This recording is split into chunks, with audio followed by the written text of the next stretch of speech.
Waalaikumsalam warahmatullahi wabarakatuh. Kelihatan Habib Idrusnya yang asli, Pak.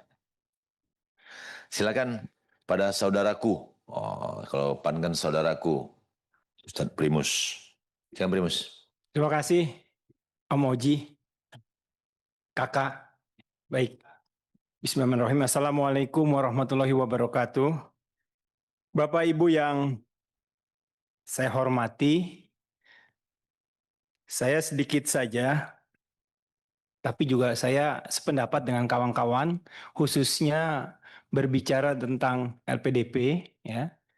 Karena kalau bicara anggaran yang 32 triliun yang disampaikan Pak Heru itu, saya kadang-kadang ketawa, Pak, dalam hati. Bapak yang menentukan anggaran kan, maksudnya yang mengatur fiskal kan Anda-Anda juga gitu loh. Nah, harusnya ditambahkan menurut undang-undang, gitu. Karena memang mekanismenya seperti itu. Jadi terkesan tuh tadi cuman ngasih tahu aja, nggak butuh persetujuan, ya kan? Jadi kita harus memulai lagi, ya. Ini langkah yang strategis, ya. Kita harus saling percaya. Semoga bisa lebih ke depan, hubungannya bisa jauh lebih baik, betul Pak. Baik, yang lainnya tentu saya tidak berbicara karena khusus saya memang lihat emang udah ngincer Pak Darto nih saya sebenarnya. Jadi bahan inceran ya, gitu. Udah gitu main kecil lagi. Mungkin karena kalian main kecil jadinya itu ada berani, gitu lah. Oh gitu, karena dipercaya, gitu kan. Baik, jadi begini. Apa yang dikatakan tadi Haji Charles itu dan Gus Imron itu, saya sependapat. Saya yakin juga yang hadir di sini termasuk semuanya sependapat. Ini masalah trust yang dibangun. Dan ini sudah berlangsung bertahun-tahun. Apakah LPDP butuh inovasi baru? Saya rasa ya, mekanismenya. Nah ini harus kita buat Pak, terobosannya. Sekarang ini kan nggak bisa ditutupi dari publik. Ini kan netizen ini teriak-teriak nih. Masyarakat diwakili oleh netizen ini teriak-teriak. Mereka punya hak yang sama, tetapi tidak bisa mengakses. Jadi saya tidak berbicara soal timur lagi, tetapi faktanya memang daerah timur itu lebih tertinggal. Jadi kalau misalnya yang 3,93 itu diberikan kepada timur semua, saya setuju. Karena ini masalah keadilan. Besar, iya. Beberapa tahun yang lalu juga lebih besar. Kita pernah 4 lebih, kalau tidak salah Pak Heru ya, atau 6 kalau tidak salah, 2-3 tahun yang lalu, seperti itu. Dan ini, Pak, kalau ini ada hubungannya Pak, dengan keputusan MK juga. Penerimaan beasiswa, penerimaan anggaran pendidikan itu swasta juga. Artinya nanti ke depan ini efek dominonya adalah seluruh masyarakat, lapisan masyarakat ini berhak. Bahkan bukan tidak mungkin adalah nanti orang yang mau kuliah lewat LPDP saja. Tidak harus berprestasi, tidak harus tidak mampu. Kan itu beasiswa tuh. Pertama, satu harus berprestasi. Kedua, tidak mampu. Tapi kalau saya boleh tekankan yang tidak mampu dulu Pak. Kadang-kadang yang berprestasi itu belum tentu tidak mampu. Karena di Indonesia itu yang berprestasi itu orang tuanya di atas rata-rata punya kemampuan secara finansial. Nah ini harus dipilah Pak. Nah, terus juga LPDP ini kurang transparan kalau menurut saya. Ini kan cuma yang dilaporkan kepada publik itu setiap tahunnya cuma agregat saja yang diterimanya saja. Tapinya kemana, dari mananya. Nah ini perlu ke depan Pak, dibuka. Orang ini bagaimana nih diterima. Terus juga persyaratannya tidak perlu diperberat Pak. Nanti akan terseleksi dengan sendirinya. Nah, banyak di antara mereka itu ya kawan-kawan yang memberikan masukan. kepada saya karena pengen, Pak. Ada contoh 2 tahun yang lalu saya sudah WA sama Pak Heru, karena saya punya keponakan. Pinter Pak, dapat beasiswa, hukum, di Leiden. Ini nggak aba-aba Pak, tapi dia anak yatim. Saya mau bantu, kurang juga. Besar Pak kebutuhannya. Tapi diambil perusahaan sana Pak. Dengan perjanjian nanti jadi warga negara sana, dia terima Pak. Walaupun dia dengan nangis-nangis kayak begitu. Ini fakta Pak. Itu saya Pak, anggota Komisi 11. Kalau punya privilege, ternyata tidak mempan juga ke Pak Heru. Apalagi rakyat Indonesia yang lain.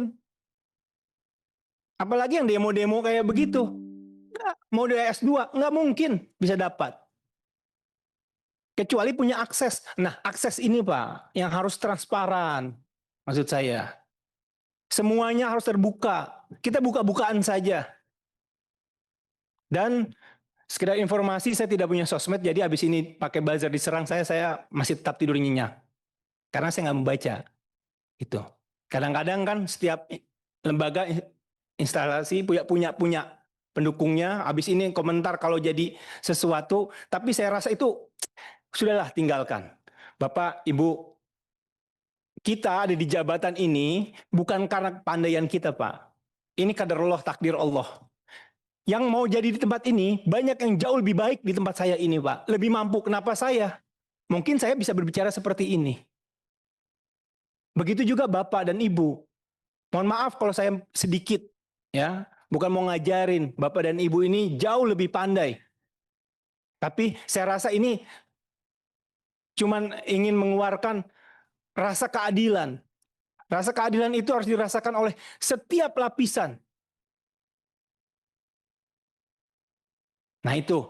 Jadi saya berharap Pak, saya nggak sedang marah Pak ya, saya cuman ini aja. Dan juga tidak sedang acting, ini beneran. Iya. Jadi jangan-jangan ini. Dan ini kan karena Pak Darto kecil Pak, jadi agak berani saya. Gitu. Kalau ke inspektorat Pak Heru saya agak santun dikit.